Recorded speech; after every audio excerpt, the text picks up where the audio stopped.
Hey everyone, welcome back. Happy Monday.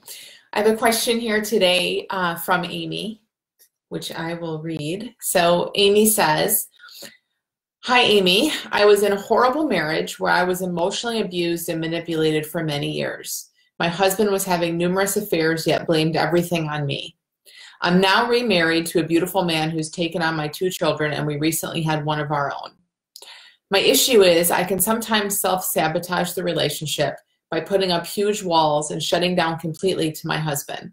I sometimes feel as though I'm not good enough or unworthy of love, so I stop touching, talking, or interacting with him as a result to, I think, protect myself. I can get self-conscious very easily about my body or how I am around him. Even though he accepts me for me, I have habitual thoughts that are really draining too. I'm an emotional person, and if I don't feel loved, I will shut myself down to it. I have a battle with my mind on most days, not just about my marriage, but about how I am as a mom, as a woman trying to forge a business, as a wife, housewife, all of these things.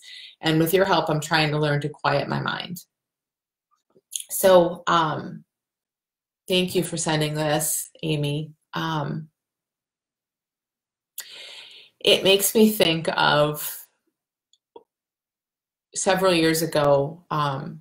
My husband and I had two dogs. We still have one of them. They were kind of our babies. We lived in Chicago at the time, and our dogs were dog napped twice, actually. As unbelievable as that sounds. But basically our house was robbed. I mean, our house wasn't really robbed. Our dogs were stolen from our house when we weren't home and kind of held for ransom. So we got them back. There's a good ending to the story. We did get them back. But what happened, especially after the first time and after the second time even more so, but even just after that first time, I think what we had heard is that, or what we gathered from people that sort of were around at the time, that the people who came in and stole our dogs, they rang the doorbell a lot.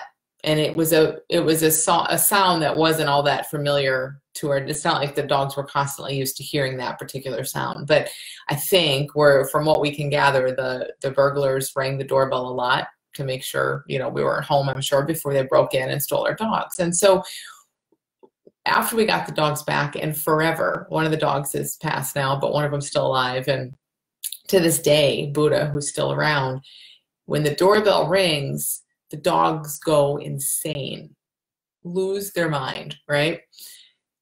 Now, it could be our best friend showing up to give the dogs treats. They don't know.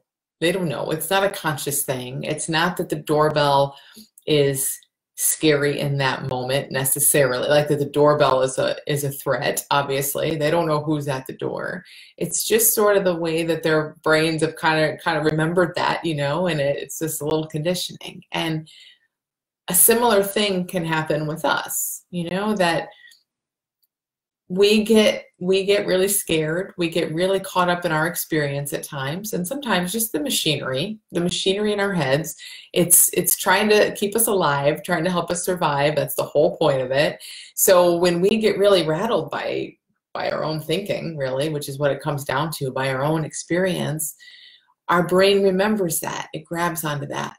So the fact that, Amy, you had this really horrible, abusive relationship for a long time, I can see, it isn't surprising to see how maybe sometimes our brain kind of remembers all this stuff, even if it's just a feeling or a thought or this little conditioned stuff, and it'll replay it at times, So even though now today, your husband now is wonderful, nothing like your ex-husband, it seems like you have a great life, things are good, there's a feeling that'll sometimes come back up. And again, I mean, it's just the fact that we have a brain, which is just a machine, and the machine happens to work in that way. So it doesn't have to work in that way. Sometimes that feeling doesn't show up. There's no real rhyme or reason to try to figure out about it.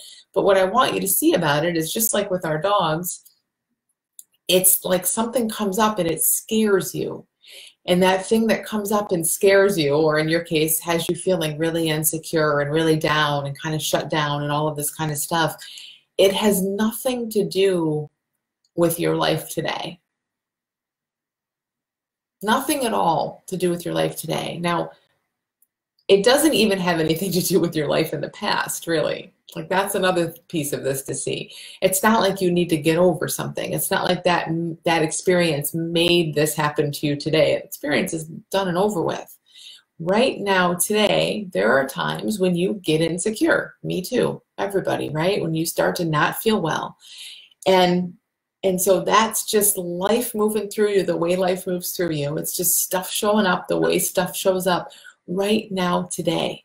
The more we can take out of the equation the past and the story around it, I feel this way, and you know, like the more we can, okay, that's the way it looks, but let's set that aside for now and just see that right now, today, sometimes you don't feel well, you get insecure. That puts you on equal footing with every other human being who walks the face of the earth. We feel stuff, right? It comes up, we don't like it. Now, I love what you see in this. You say in here so clearly that it's like a protective thing in a sense, like you can kind of see that. So the way I would say what's happening is you're feeling this stuff moving through you. No big deal. I mean, again, I know it's not the most comfortable, wonderful feeling in the world, but it's safe and it's human. It's just feeling. It's just stuff moving through. But there's this way in which our mind will kind of grab it and figure it out, you know? So like, oh, it's my insecurity, or it's this, or I don't feel loved, or whatever it is, however we label that, then it kind of becomes a thing. So you're feeling that, and it's a lot because it feels real. It's not a lot because it is a lot. We all feel a lot all the time. We feel stuff moving through, right? But it's a lot in the sense that it, to you, in this, like the way it looks right now, is it's like, oh, it's me, and I'm not loved, and I'm insecure, and it's like a personal heaviness around it, you know? So that feels like a lot. And because we have such this amazing design that we aren't going to sit around and just take on a bunch of crap and sit in it all the time, like that's not, you know, we're wiser than that. Our design is more resilient and better than that. What your design do, what wisdom does through you, is kind of shut you off, because in all that a lotness, in all that thought and feeling that, again, in your mind is feeling like insecurity, and I'm not loved, and I have this past, and all this heavy stuff, it's too much. It's too much for you in that moment. So you'll just kind of shut down. Like, just don't touch me. Leave me alone. You kind of isolate. Now, that's not, you know, that's just the way that you're coping with it in the moment. And again, I love that you kind of see that. You're onto that. But I want you to see if you can see that with even less problem. You know, seeing it as something that, yeah, it's not a coping mechanism that you want to take on and continue forever, but really see the wisdom in it. Really see, it's kind of like, it's like there's so much going on that looks real, that feels real and personal, and that you're not liking. And so it's a really good thing in a sense that something comes in and kind of saves you from that and gets you to just sort of disengage or shut off a little bit. That's a helpful thing happening. It's like I used to have this curling iron that if I had it on and it would get really hot, I don't know how it did this. Maybe it could tell like if it was on it for a certain amount of time, but it seemed like if I didn't use it, maybe it knew if I wasn't touching it. I don't know. Anyway, the thing would get so hot it would shut itself off. I need another one of those because I always leave mine on. But like it would just overheat, and so it had some kind of correction built into it.